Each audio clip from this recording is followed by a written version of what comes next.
Bismillahirrahmanirrahim. Assalamualaikum warahmatullahi wabarakatuh.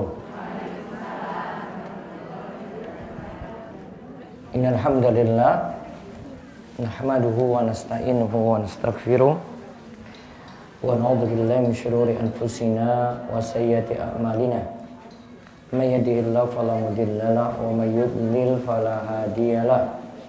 Wa asyhadu an la ilaha illallah wahdahu la syarikalah wa asyhadu anna Muhammadan abduhu wa rasuluh.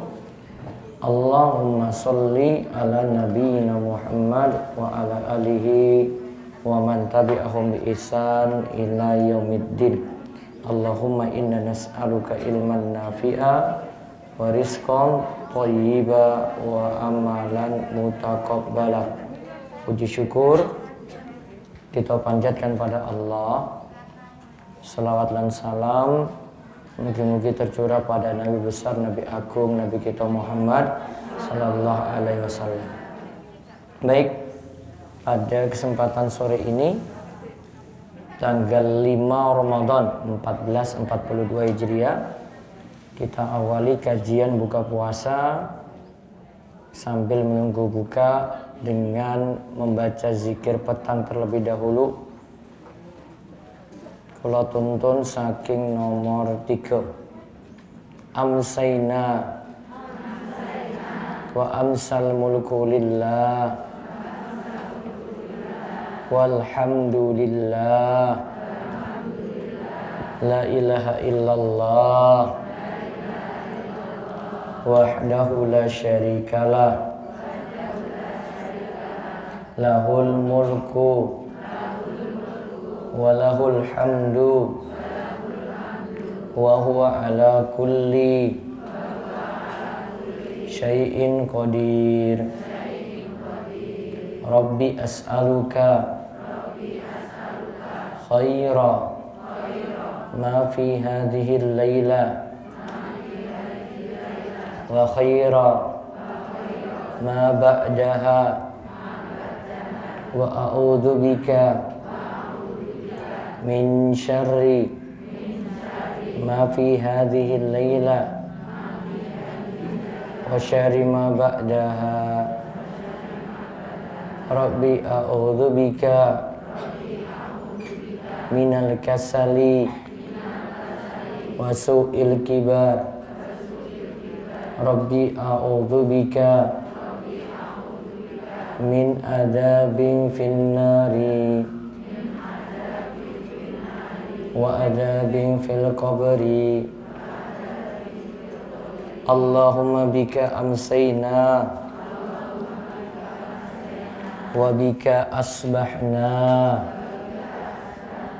wa bika nahya wa bika namutu wa ilaikal masir. Allahumma anta rabbi la ilaha illa anta khalaqtani wa ana abduka wa ana ala ahdika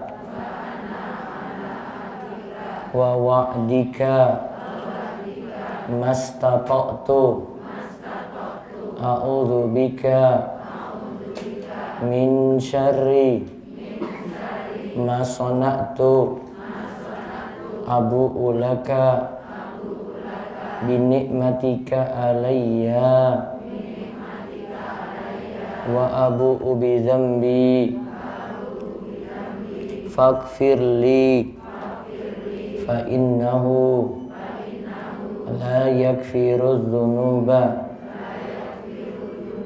illa anta. Nomor 6. Allahumma inni amsaitu ushiduka wa ushidu hamalata arshika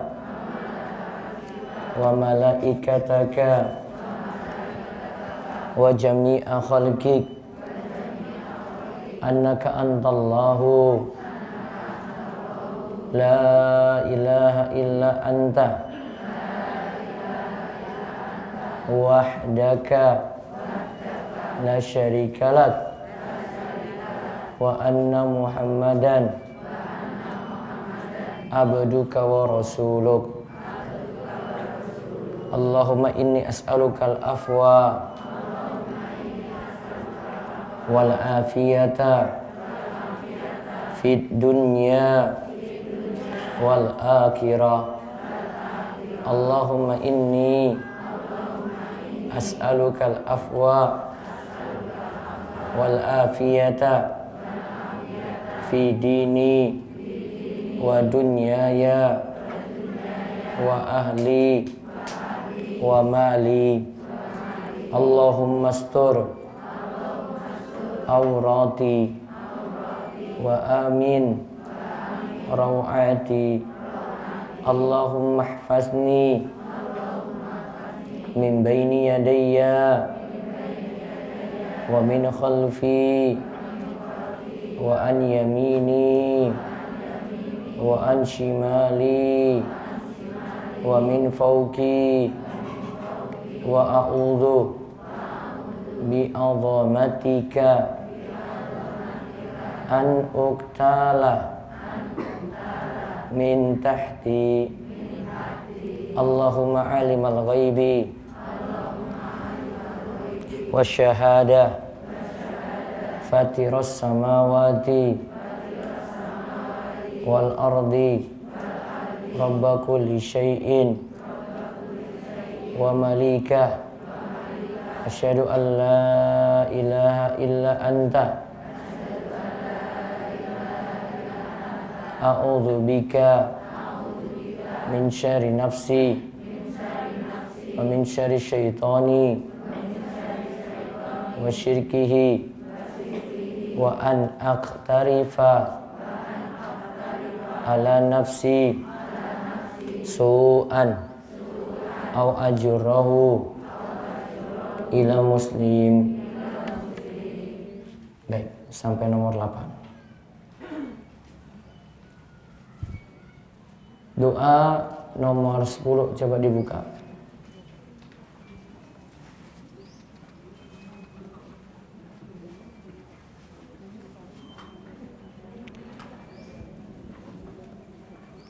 Saya tuntun doa minta ilmu yang manfaat, rezeki yang halal dan amal yang diterima. Allahumma inni as'aluka ilman nafi'a wa rizqan thayyiba wa amalan mutaqabbala. Allahumma inni as'aluka ilman nafi'a wa rizqan thayyiba wa amalan mutaqabbala. Doa nomor 11, doa agar perbaiki setiap urusan. Allahumma aslih li dini alladhi huwa ismatu amri wa aslih li dunyaya allati fiha ma'ashi wa aslih li akhirati allati fiha ma'adi waj'alil hayata ziyadatan li fi kulli khairin waj'alil mauta rahatan li min kulli syarrin. Baik, sekarang kita buka buku Ramadan bersama Nabi sampai halaman berapa?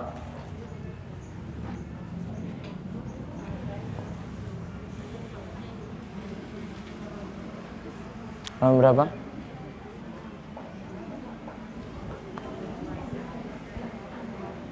Ya.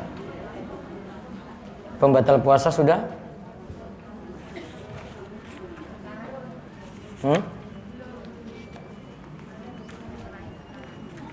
Rukun puasa sampun? Sampun. Pembatal puasa. halaman 27. Yang belum dapat buku, bukunya sudah habis. Gak dapat lagi. Kalau ada yang menginginkan ini aja, bagi yang gemar baca aja. Kalau nggak gemar baca nggak usah. Ambil ini buku Untayan Faedah dari Ayat Puasa, nanti ada jatah untuk pelayan. Yang nggak senang baca nggak usah ambil, Bu. Yang senang aja. Baik, pembatal puasa. Pertama, makan dan minum dengan sengaja. Yang disebut makan dan minum sebagai pembatal puasa adalah segala hal yang sudah ma'ruf atau dikenal dengan sebutan makan dan minum, yaitu masukkan zat makanan ke dalam perut atau lambung, dan hal tersebut dapat menguatkan tubuh atau mengenyangkan. Coba lihat pengertian ini dulu, Ji. Pertama disebut makan minum. Yang kedua dimasukkan zat makanan, nutrisi makanan. Kalau bukan nutrisi berarti nggak batal. Yang ketiga masuknya sampai ke dalam perut atau lambung. Yang keempat sifatnya menguatkan tubuh. Apa tadi? Satu disebut makan minum, Ji. Dua, yang dimasukkan apa? Zat makanan, nutrisi makanan. Yang ketiga, masuk terus ke dalam perut atau lambung. Kalau baru di kerongkongan sini belum. Yang keempat, sifatnya menguatkan tubuh. Karena nutrisi makanan masuk, sifatnya menguatkan tubuh. Maka kalau masuk dengan sengaja jadi pembatal. Empat ini sudah menunjukkan ini jadi syarat disebut membatalkan puasa. Empat ini tidak terpenuhi, tidak termasuk, Bu. Contoh misalnya, yang dimasukkan cuma seperti pada penderita asma, cuma uap, ya, disemprot berupa Ventolin untuk melancarkan faringnya. Tidak punya pengaruh apa-apa kepada lambung. Dan yang dimasukkan juga bukan zat makanan atau sifat pengaruhnya sedikit, maka tidak jadi batal. Contoh kedua, tidak batal lagi. Kalau itu hidung mampet, biasanya ibu pakai apa? Fik. Apa itu? Fik itu apa? Fik. Inhaler. Nah, itu nama merek itu loh. Kita itu kadang nama itunya nggak tahu, tapi nama mereknya tahu itu. Itu saking brand gitu, saking terkenal. Kayak mau sikat gigi pakai apa? Pokoknya Pepsodent gitu. Padahal dia pakai Close Up, dia pakai Ciptaden, pokoknya Pepsodent gitu. Itu namanya merek sudah jadi brand gitu. Nah, inhaler itu jenengan pakai, fix tadi jenengan pakai. Itu kapan? Hidung mampet toh? Jadi dihirup.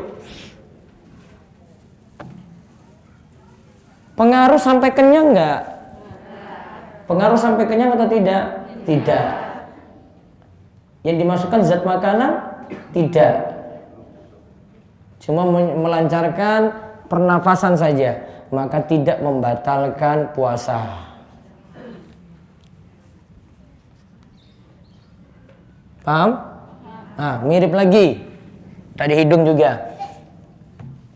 Tes swab. Ya. Itu apa yang dicolok kayak gini loh, Bu? Apa itu? Dimasukin diputer-puter itu kan. Ada dua cara nanti, ada yang lewat mulut juga. Dimasukkan, dikeluarkan lagi. Kalau pakai kriteria ini, itu bukan dimasukkan zat makanan. Terus pakai kriteria ini juga tidak punya pengaruh ke lambung. Maka tes swab tadi tidak membatalkan puasa. Termasuk juga dengan kalau vaksin di tengah-tengah puasa. Suntik di tengah-tengah puasa. Selama suntiknya bukan dimasukkan nutrisi makanan, maka tidak membatalkan puasa. Maka suntik COVID untuk vaksinasi tidak batal. Begitu juga untuk ibu-ibu biasanya kalau program KB itu ada yang pakai suntik juga ya. Nah, itu juga tidak membatalkan puasa. Asalkan tidak buat lemas, maka boleh dilakukan. Kalau buat lemas, baiknya dihindari, pindah ke malam hari. Nah, ini pakai kriteria ini, J. Baik. Berarti dari sini mencicipi makanan batal boten? Dilepeh apa ditelan? Kalau ditelan batal lah berarti. Dilepeh tidak batal. Iya kan? Nanti punya pengaruh ke lambung kalau masuk. Kalau tidak punya pengaruh, ya maka tidak batal. Sikat gigi batal apa mboten? Saat tengah puasa. Ya? Baiknya jenengan sikat gigi sebelum subuh atau nanti ketika buka. Ketika puasa baiknya dihindari, apalagi menggunakan pasta gigi. Itu akan lebih cenderung kumur-kumurnya airnya banyak. Padahal Nabi SAW itu katakan balik fil istinsyak illa antakuna sha'iman. Perbanyaklah kalian ketika menghirup air ke hidung, namun hindarilah atau kurangilah ketika berpuasa. Berarti kumur-kumur juga demikian, airnya tidak banyak-banyak, berusaha untuk dikurangi. Berarti dari sini juga berenang batal puasa atau tidak?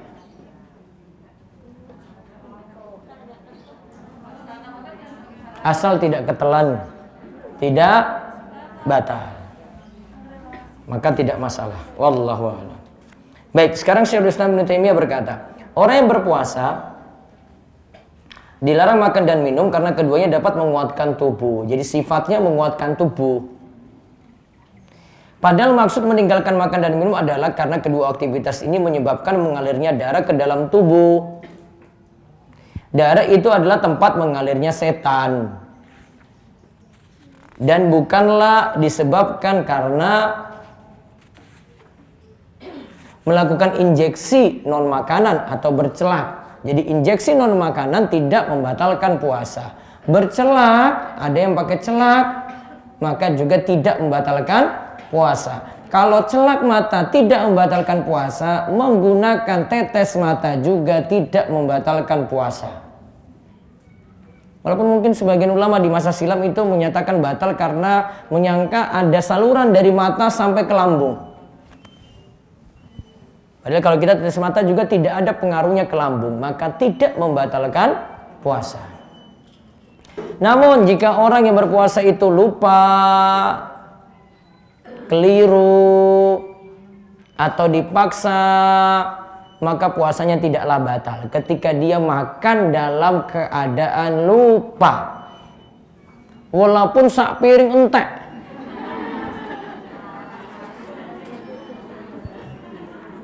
Syaratnya lupa. Benar-benar lupa loh ini, nggak dibuat-buat loh ini. Atau pas lagi minggu buka, dia mau buka nasi kotak gitu, dia coba gitu, ini ayamnya ini enak enggak? Ternyata puasa gitu. Lupa berarti. Kalau lupa berarti dimaafkan. Coba kita lihat dalilnya dari Abu Hurairah radhiyallahu anhu. Nabi SAW bersabda, "Idza nasiya fa akala wa syariba falyutimma shaumahu fa innama at'amahu Allahu wa saqahu." Apabila seorang itu makan dan minum dalam keadaan lupa, hendaklah dia tetap menyempurnakan puasanya karena Allah telah memberinya makan dan minum. Allah telah memberinya dia makan dan minum. Pembatal kedua adalah muntah dengan sengaja. Yang dimaksudkan muntah dengan sengaja berarti bukan muntah yang dia tidak bisa kendalikan gitu. Ini dia buat-buat muntahnya.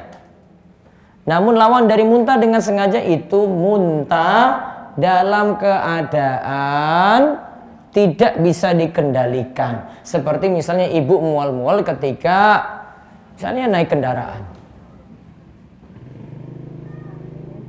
Atau keadaan yang lainnya yang sulit dikendalikan, maka tidak batal. Dari Abu Hurairah radhiyallahu anhu, Nabi sallallahu alaihi wasallam bersabda, "Man dzara'ahu qai'un wa huwa shaimun falisa alaihi qada'un wa in istasqa'a falyaqdi." Barang siapa yang muntah, yang menguasainya muntah tidak disengaja sedangkan dia dalam keadaan puasa, maka tidak ada qada baginya. Dia tidak disengaja, namun apabila dia muntah dengan sengaja, maka dia wajib membayar qada. Terus yang ketiga, yang jadi pembatal puasa lagi adalah mendapati haid dan nifas. Walaupun tinggal 5 menit lagi berbuka. Dia dapat sebentar saja, sebentar lagi berbuka, tinggal 1 menit itu. Maka puasanya jadi batal. Saking Abu Sa'id Al-Khudri radhiyallahu anhu ketika Nabi SAW ditanya mengenai sebab kekurangan agama wanita, beliau SAW bersabda, "Alaysa idza hadat lam tusalli wa lam tasum." Bukankah jika wanita haid maka dia tidak sholat dan dia tidak puasa? Namun kalau sholat tidak perlu qada, namun kalau puasa disuruh qada, nyaur puasanya. Misalnya di bulan Ramadan haidnya 7 hari, maka qadanya 7 hari.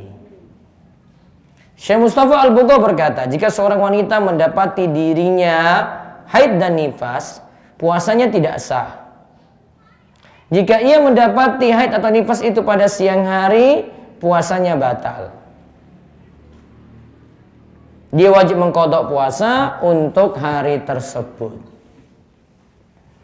Bagaimana kalau dapat flek, Bu? Batal atau tidak? Flek. Batal atau tidak? Flek itu ada yang ibu pahami sendiri, itu ciri-ciri ibu nanti mau dapati haid, nyambung dengan darah haid.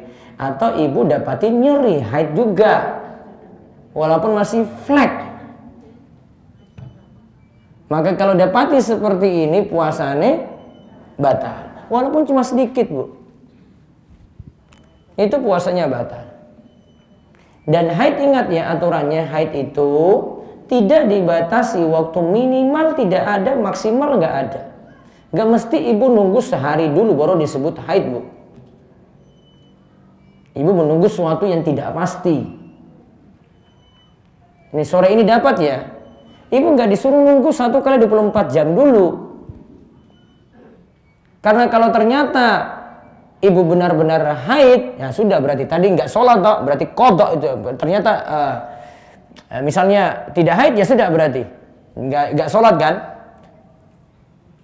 Namun ternyata misalnya cuma keluar 5 jam saja, ternyata ada sholat zuhur, ada sholat asar, ada sholat maghrib, ya. Ibu sebenarnya sudah suci itu, karena dapatinya cuma sebentar. Maka seharusnya ibu sholat, akhirnya ibu qadha sholat tadi itu. Disuruh qadha. Karena seharusnya sudah suci, tapi ibu masih nunggu 1 kali 24 jam.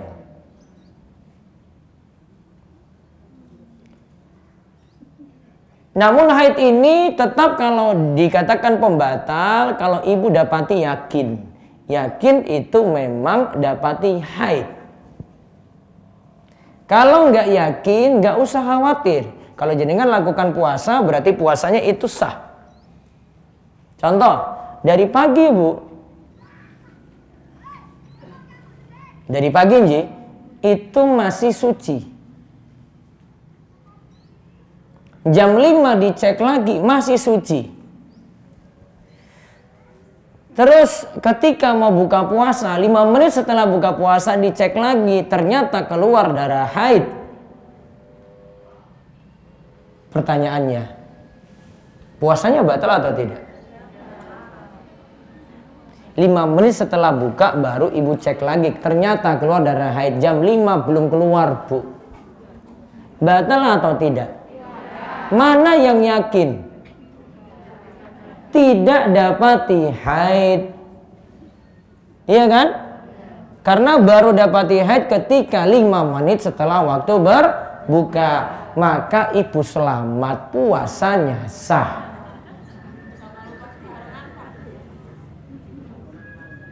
Nggak usah mengira-ngira, wah jangan-jangan dari jam 5 sampai waktu berbuka itu sudah keluar. Nah itu kan masih belum pasti.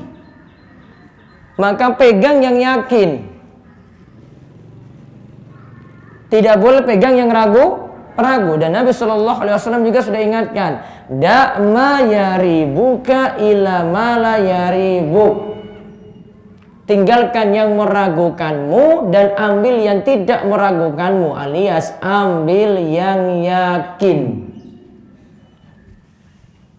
Paham ini bu? Paham ya? Baik. Namun keadaan jadi sebaliknya ketika ibu dapati haid pagi hari, jam 9 sampun suci. Ini keadaan terbalik nih.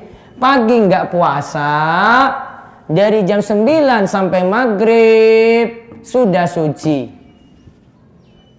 Berarti lanjut puasa atau tidak? Hah? Sudah saya singgung kemarin, lanjut atau tidak bu? Cuma disunahkan imsak. Disunahkan imsak saja. Karena pagi hari ibu nggak puasa. Mau imsak sampai maghrib ya monggo. Nggak imsak, nggak tahan diri dari makan dan minum juga silakan. Nah, siang saya mau makan, Ustadz ini sudah lapar banget, ya sudah silakan. Taib, yang berikutnya lagi yang jadi pembatal puasa, jima atau bersetubuh dengan sengaja. Berarti kalau tidak sengaja tidak batal.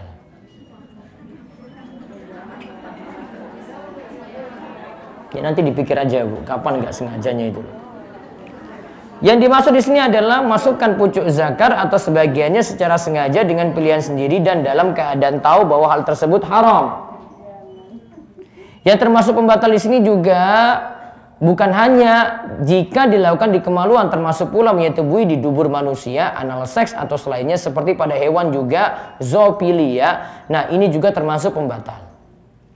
Nah, menyetubui di sini termasuk pembatal puasa meskipun orang yang berjima tidak sampai mengeluarkan mani.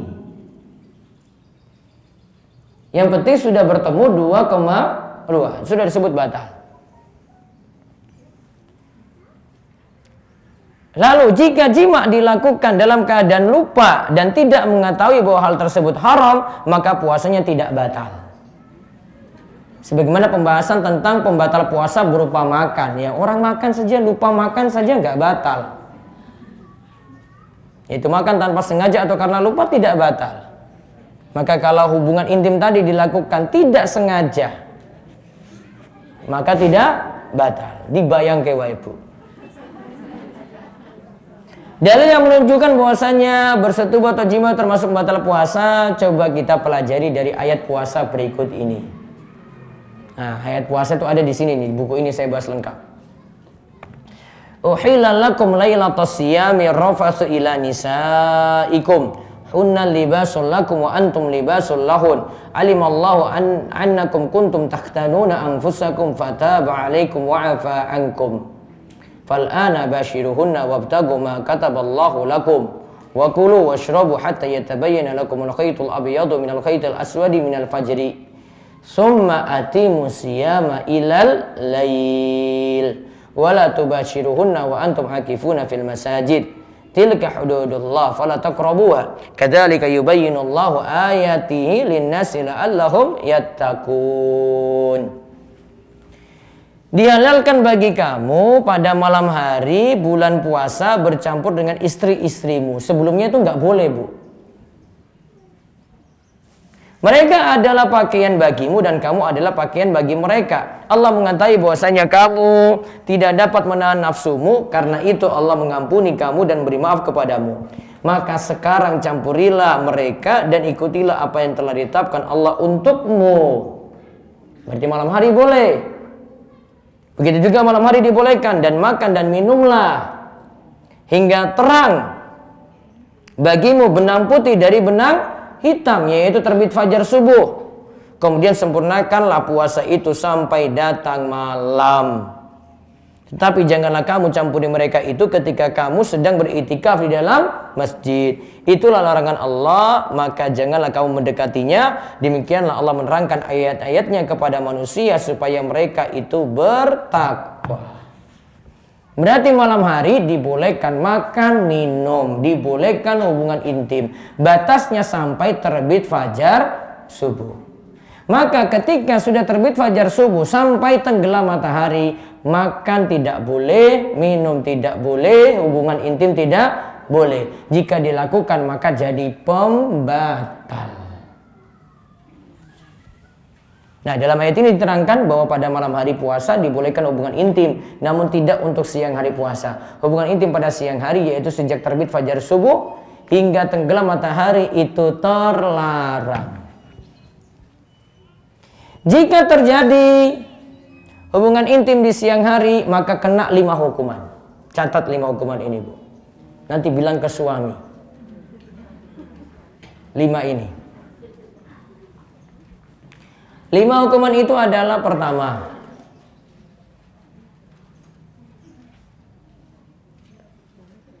berdosa. Walaupun itu istrinya sendiri. Terus yang kedua, puasa batal.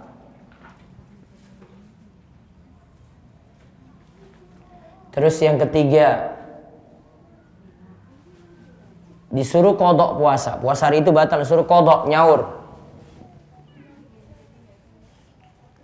Yang keempat, kena hukuman takzir, peringatan. Kalau ada hakim itu dia ingatkan itu. Kalau ada penguasa dia ingatkan. Kalau itu terjadi dan dilaporkan.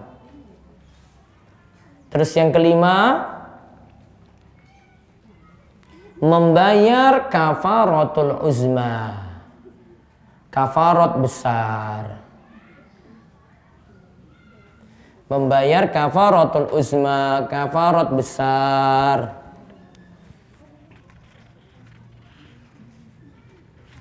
Yang nanti akan dibayarkan oleh penanggung nafkah. Siapa? Suami.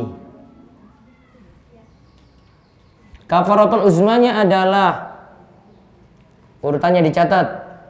1. Membebaskan 1 orang budak mukmin.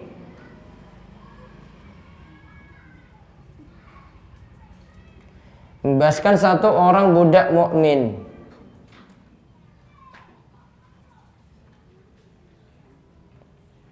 2. Jika tidak mampu yang pertama karena tidak ada, maka yang kedua, berpuasa 2 bulan berturut-turut. Gak boleh berhenti loh ini. 2 bulan berturut-turut. 10 hari sudah puasa, hari ke-11 capek, suruh ulang lagi sampai berturut-turut. Terus yang ketiga, jika tidak mampu yang kedua, maka memberi makan kepada 60 orang miskin. Memberi makan kepada 60 orang miskin. Coba diulang kafaratul uzmanya. 1. Satu, membebaskan satu orang budak mukmin. Dua, jika tidak mampu berpuasa 2 bulan berturut-turut. Tambah 1 hari puasa tadi ya, qadha ya. 3, memberi makan kepada 60 orang miskin jika tidak mampu yang kedua. Itu kalau terjadi 1 hari. Kalau hari besok diulangi lagi, dikalikan 2, Bu. Budaknya 2. Kalau tidak mampu berpuasa 2 kali 2 berapa? 4 bulan berturut-turut. Kalau tidak mampu lagi memberi makan kepada 2 kali 60 berapa? 120. Dia beri makan seperti itu. Jika hari ketiga terulang lagi, wes kapok aja. Bukan tinggal kalikan 3 lagi. Itu namanya kafaratul uzma, kafarat besar. Yang bayar siapa tadi, Bu?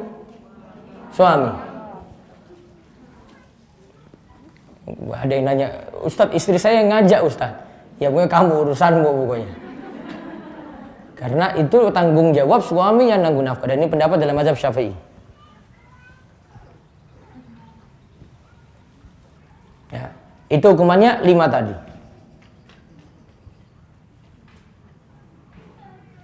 Namun kalau ini terjadi pada puasa sunnah, Bu, dan itu di luar bulan Ramadan, tidak kena seperti ini. Kalau puasa sunnah tidak kena ya. Ini cuma berlaku di bulan Ramadan untuk puasa wajib. Puasa sunnah tidak. Qadha puasa juga tidak. Karena qadha puasa di luar bulan Ramadan. Ini cuma dikhususkan hukuman berat tadi, kafaratul uzma tadi, jika dilakukan di bulan Ramadan karena kehormatan bulan Ramadan itu.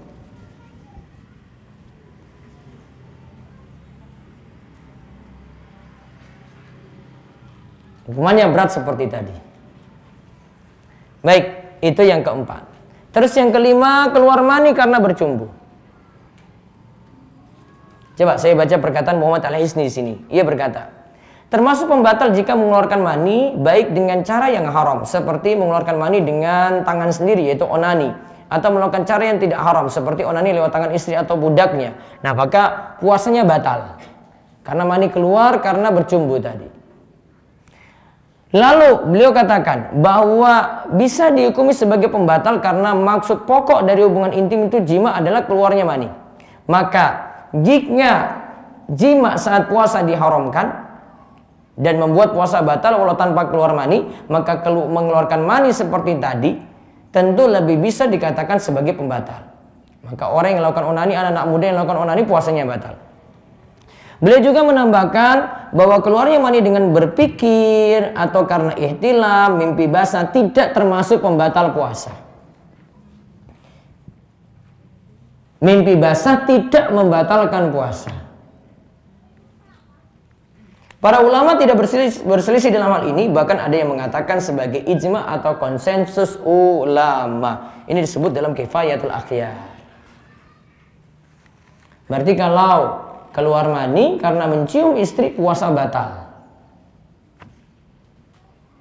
Ya, namun baiknya dihindari ketika berpuasa. Nah, konsekuensi karena melakukan pembatal puasa tadi. Coba kita lihat. Orang yang batal puasanya karena makan dan minum, muntah dengan sengaja, mendapati haid dan nifas, dan keluar mani karena bercumbu, wajib mengqadha. Cuma mengqadha saja. Namun perlu diingat batas qadha sampai kapan, Bu? Ini Ramadan sekarang, Ji. Batas qadha sampai Ramadan berikut. Jika tidak ada uzur kok nggak lunas sampai Ramadan berikut kok masih punya utang, maka misalnya dia punya utang 5 hari, maka kena qadha, tetap dia bayar. Kemudian yang kedua, bayar fidyah. Qadha plus fidyah sebagaimana fatwa sahabat. Adapun orang yang batal puasanya karena jima, bersetubuh pada siang hari bulan Ramadan, ia punya kewajiban qadha dan wajib menunaikan kafarat yang dibebankan pada laki-laki. Kafarat atau tebusannya adalah memerdekakan satu orang budak, yaitu tadi satu orang budak mukmin. Jika tidak ada budak yang bisa dimerdekakan, maka kafaratnya adalah berpuasa 2 bulan berturut-turut. Jika tidak mampu, maka dia wajib memberi makan 60 orang miskin. Nah, cerita tentang kafarat ini, Ibu, ini saya baca ceritanya nih. Ini banyak pelajaran di sini. Dari Abu Hurairah radhiyallahu anhu, ia berkata, suatu hari kami pernah duduk di dekat Nabi sallallahu alaihi wasallam.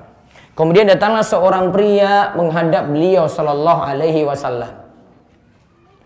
Lalu pria tersebut mengatakan, "Wahai Rasulullah, celakalah aku. Aku celaka." Nabi SAW berkata, "Apa yang terjadi padamu?" Pria tadi lantas menjawab, "Aku telah menyetubuhi istriku padahal aku sedang berpuasa."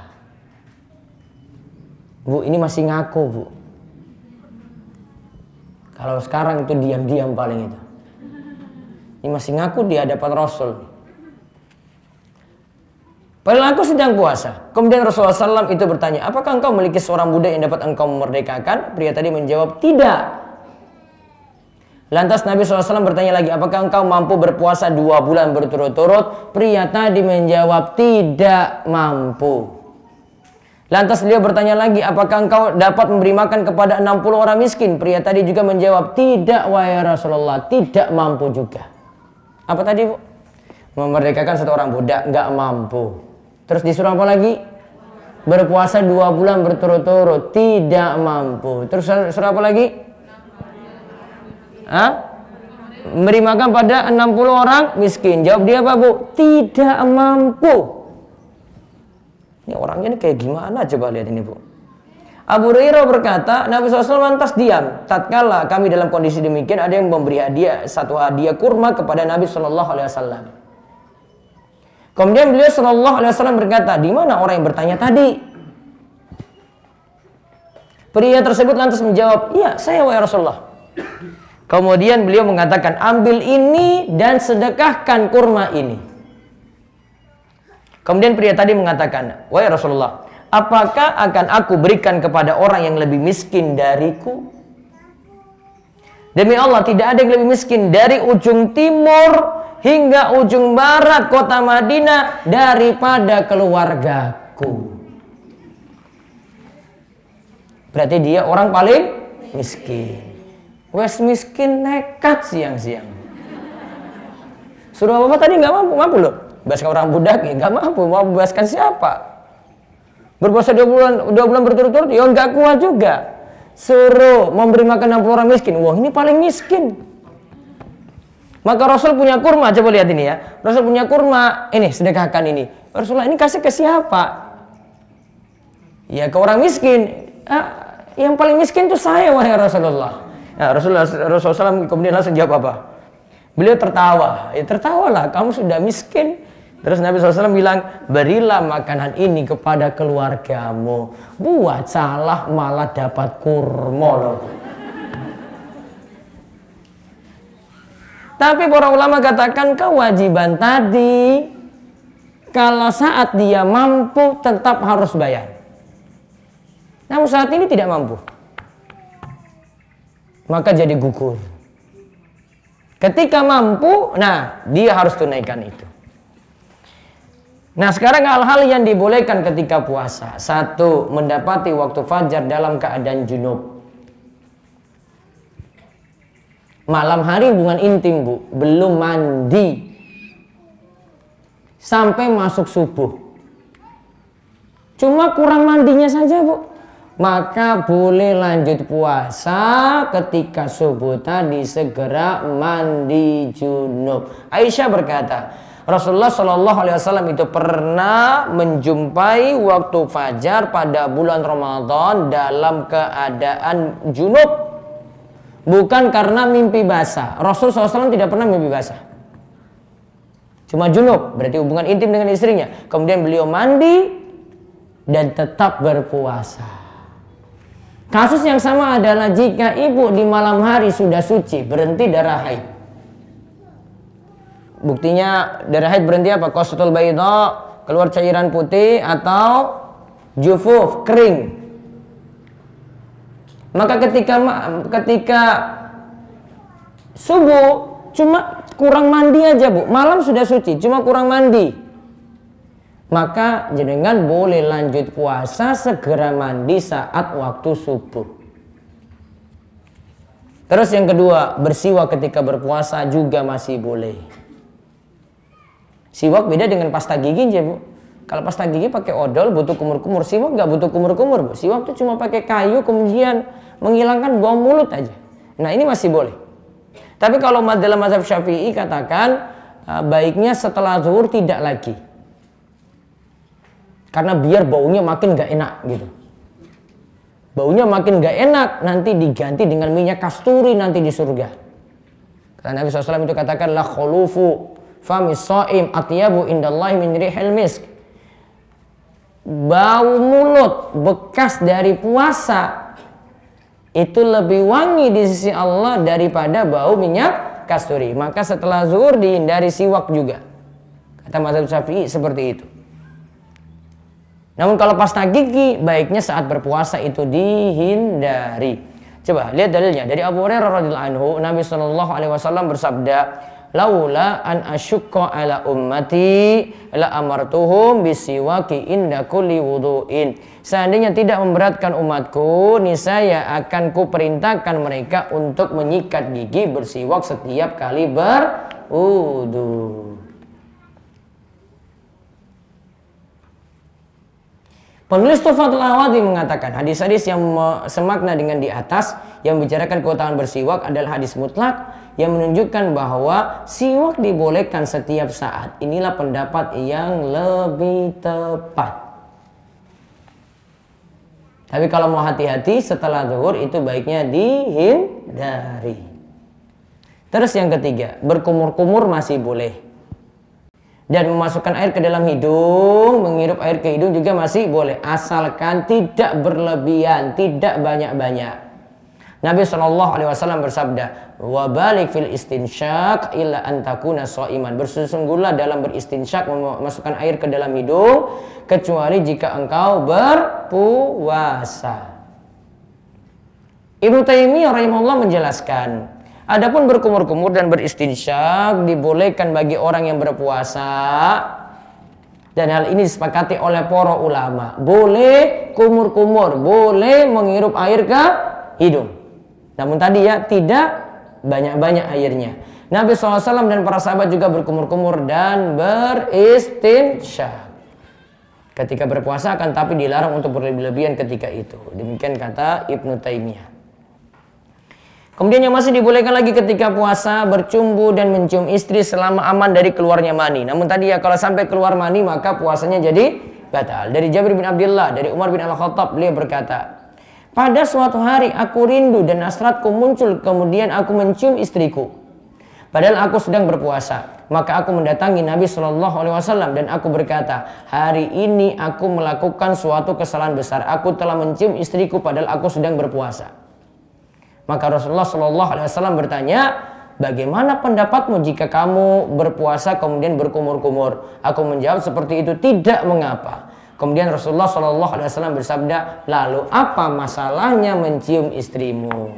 Berarti tidak batal puasa selama tidak keluar mani. Yang kelima, bekam dan donor darah selama tidak membuat lemas. Kalau buat lemas diganti malam hari aja. Donor darah juga demikian. Kalau buat lemas pindah di malam hari. Namun kalau tidak buat lemas tidak masalah. Dari Ibnu Abbas radhiyallahu anhu berkata bahwa Nabi SAW berbekam dalam keadaan berihram dan berpuasa. Anas bin Malik radhiyallahu anhu ditanya, apakah kalian tidak menyukai berbekam bagi orang yang berpuasa? Beliau berkata, tidak, kecuali jika bisa menyebabkan lemah. Berarti kalau tidak lemah tidak masalah. Termasuk dalam pembahasan bekam ini adalah hukum donor darah. Karena keduanya sama-sama mengeluarkan darah sehingga hukumnya pun dikiaskan atau dianalogikan. Berarti donor darah juga tidak membatalkan puasa asalkan tidak membuat lemas. Yang keenam, mencicipi makanan selama tidak masuk ke dalam kerongkongan, yaitu selama dilepet, tidak dimasukkan ke dalam, maka tidak batal puasa. Dari Ibnu Abbas radhiyallahu anhu, ia berkata, tidak mengapa seseorang yang sedang puasa mencicipi cuka atau sesuatu selama tidak masuk sampai ke kerongkongan. Yang termasuk dalam mencicipi adalah mengunyah makanan untuk suatu kebutuhan, seperti membantu mengunyahkan makanan untuk anak kecil. Nah, ini ibu-ibu toh, ini bisa, asalkan tidak dijadikan telan agar tidak agar dia itu mudah untuk makan. Ya, terus agar tidak tertelan mengunyah bisa menggunakan gigi seri dan bukan gigi geraham. Nah, itu dibolehkan, bantu untuk mengunyah, itu tidak masalah. Terus yang ketujuh, bercelak dan menggunakan tetes mata. Ya, bercelak dan menggunakan apa? Tetes mata. Bercelak dan memakai tetes mata tidaklah membatalkan puasa. Hasan Al-Basri mengatakan, orang yang berpuasa tidak mengapa bercelak. Kalau bercelak boleh, berarti untuk menggunakan tetes mata juga boleh. Kemudian yang dibolehkan lagi adalah mandi dan menyiramkan air di kepala untuk membuat seger. Mandi siang-siang, Bu, dibolehkan. Dari Abu Bakar bin Abdurrahman, beliau berkata, sungguh aku melihat Rasulullah SAW di Al-Iraj mengguyur kepalanya karena keadaan yang sangat haus atau sangat terik dengan air, dan ketika itu beliau sedang berpuasa. Yang masih dibolehkan lagi adalah yang kesembilan, menelan dahak. Menelan dahak itu boleh. Menurut mazhab Hanafiyah dan Malikiyah, menelan dahak tidak membatalkan puasa karena dianggap sama seperti air ludah dan bukan sesuatu yang asalnya dari luar tubuh. Terus yang ke-10, menelan sesuatu yang sulit dihindari. Seperti masih ada sisa makanan yang ikut di air ludah dan itu jumlahnya sedikit serta sulit dihindari, juga seperti darah pada gigi yang ikut bersama air ludah dan jumlahnya sedikit, maka seperti ini tidak mengapa jika tertelan. Namun jika darah atau makanan lebih banyak dari air ludah yang tertelan, puasanya menjadi batal. Ya, jika sisa makanan masih ada sisa makanan sahur, wah tadi makan opor, terus kok kerasa-rasa gitu, tidak batal. Ya, itu karena sulit dihindari. Kemudian satu bahasan lagi, sunnah-sunnah puasa. Satu, makan sahur dan mengakhirkannya. Dari Anas bin Malik, Rasulullah SAW bersabda, tasahharu fa inna fis sahuri barakah. Makan sahurlah kalian karena sesungguhnya pada sahur itu terdapat berkah. Imam Nawawi rahimahullah mengatakan, karena dengan makan sahur maka tubuh akan semakin kuat ya melaksanakan puasa. Jadi minimal walaupun cuma minum air putih saja, Bu. Karena ini biasanya sebagian orang itu memang makan sahur, pokoknya minum saja nggak apa-apa. Yang penting ada makan sahur di situ. Makan sahur hendaknya tidak ditinggalkan walaupun hanya dengan seteguk air saja, sebagaimana sabda Nabi SAW, as-sahur akluhu barakah fala tada'uhu walau ay yajra'a ahadukum jar'atan min ma fa innallaha azza wa jalla wa malaikatahu yusholluna 'alal mutasahhirin. Sahur itu adalah makanan yang penuh berkah. Oleh karena itu janganlah kalian meninggalkannya walaupun hanya dengan minum seteguk air. Karena sesungguhnya Allah dan para malaikat bersolawat untuk orang-orang yang makan sahur. Kemudian disunahkan juga untuk mengakhirkan waktu sahur hingga menjelang fajar, berdasarkan hadis Anas berikut ini. Dari Anas bin Malik, Nabi SAW dan Zaid bin Sabit pernah bersama makan sahur. Ketika keduanya selesai dari makan sahur, Nabi pun berdiri untuk pergi sholat, lalu beliau itu sholat. Kami berkata kepada Anas, berapa lama jarak antara waktu selesai makan sahur dan waktu pengerjaan sholat? Beliau menjawab, sekitar waktu yang dipergunakan seseorang untuk membaca 50 ayat. Ini waktu makan sahur dan waktu subuh loh Bu. 50 ayat sekitar 20 menit aja Bu. Cukup dengan makan sahur itu. Dan itu sudah melaksanakan sunnah Nabi ini. Ditambah lagi manfaatnya adalah kalau orang itu mepet subuh baru makan sahur, biasanya langsung segera sholat subuh. Namun kalau sahurnya itu terlalu malam, maka yang ada setelah makan sahur adalah tidur. Kemudian kita lihat nomor 2 dan nomor 3, menyegerakan berbuka puasa. Nabi SAW itu katakan, yazalun nasu bi khairin ma'ajalul fitra. Manusia akan senantiasa berada dalam kebaikan selama mereka menyegerakan berbuka. Yang dimaksudkan di sini adalah ketika azan maghrib segera buka puasa, tidak tunda sampai azan selesai, tidak tunda sampai waktu sholat maghrib. Kemudian Nabi SAW itu biasa berbuka puasa sebelum menunaikan sholat maghrib dan bukanlah menunggu hingga sholat maghrib selesai dikerjakan. Sebagaimana Anas bin Malik itu berkata, Rasulullah SAW itu biasanya berbuka dengan rutop, kurma basah sebelum menunaikan sholat. Jika tidak ada rutop, beliau berbuka dengan tamar, kurma kering. Jika tidak ada yang demikian, beliau berbuka dengan seteguk air. Hadis Anas di atas juga mengajarkan mengenai anjuran berbuka puasa dengan kurma. Yang dianjurkan ketika berbuka adalah dengan rutop kurma basah lalu tamar kurma kering. Jika tidak didapati kurma maka boleh digantikan dengan makanan yang manis-manis.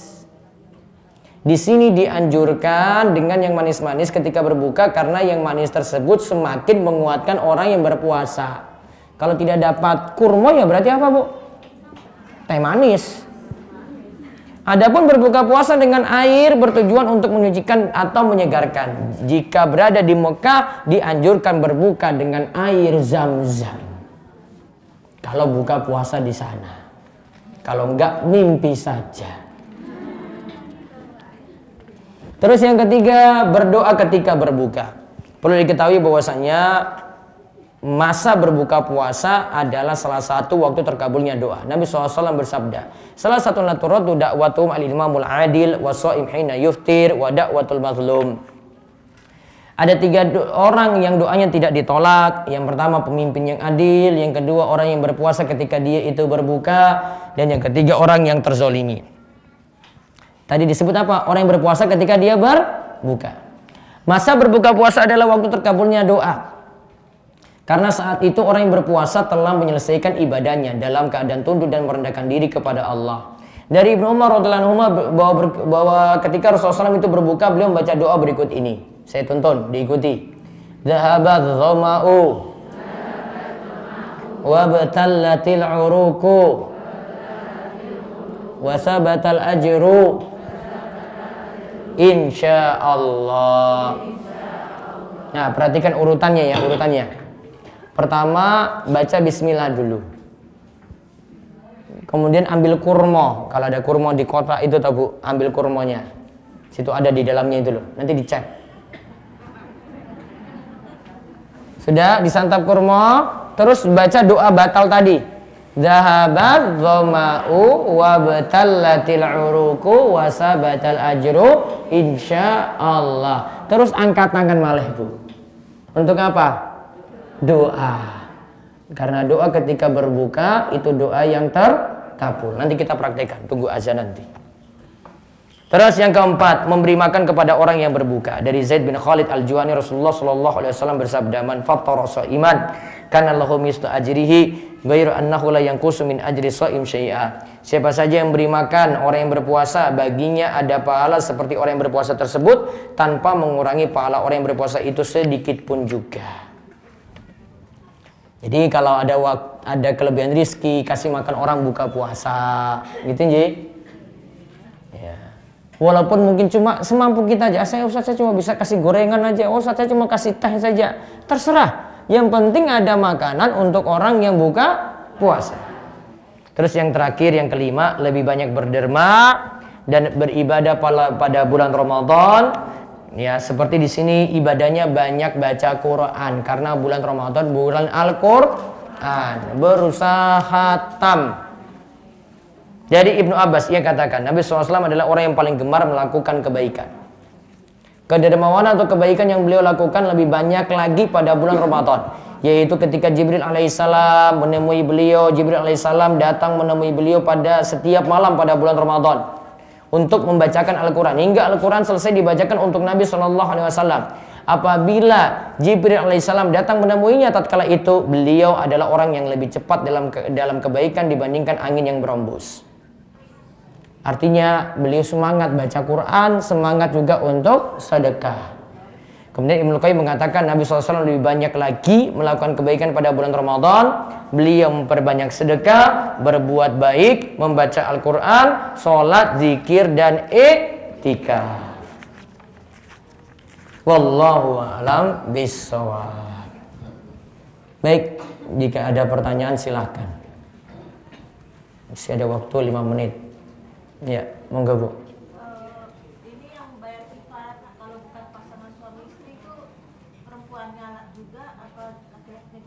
Laki-laki saja Bu, yang nanggung nafkah bayar kafarat. Yang bukan suami istri selingkuh berarti. Ora tak bahas. Iya mau bilang nanggung nafkah kepiye ki selingkuh kok.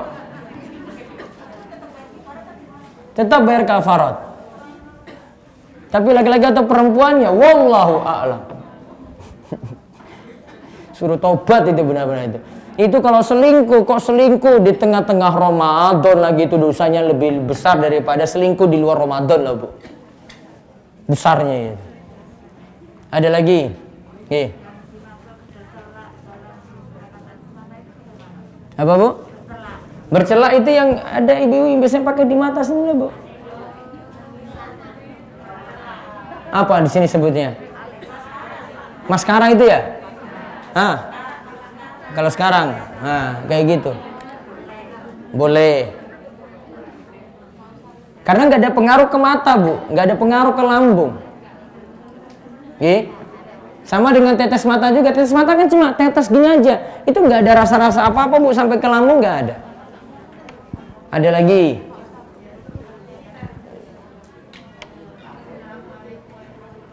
Waalaikumsalam warahmatullahi wabarakatuh.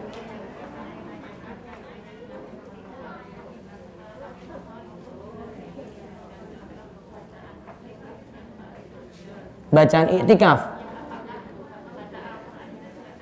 Iya, baca Al-Quran, baca zikir, baca Allahumma innaka afuwun tuhibbul afwa fa'fu anni itu.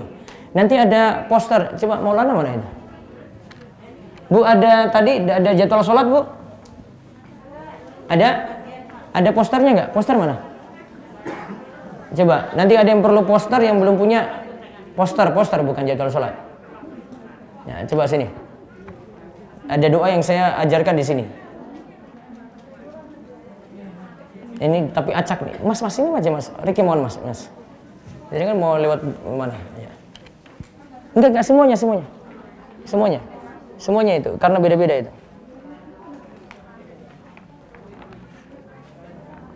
Nanti Mas tunggu Mas. Riki Mas. Saya sudah nih. Come here. Pakai bahasa Inggris baru dia paham ini nanti. Aduh Mas, jomblo. Ini Bu.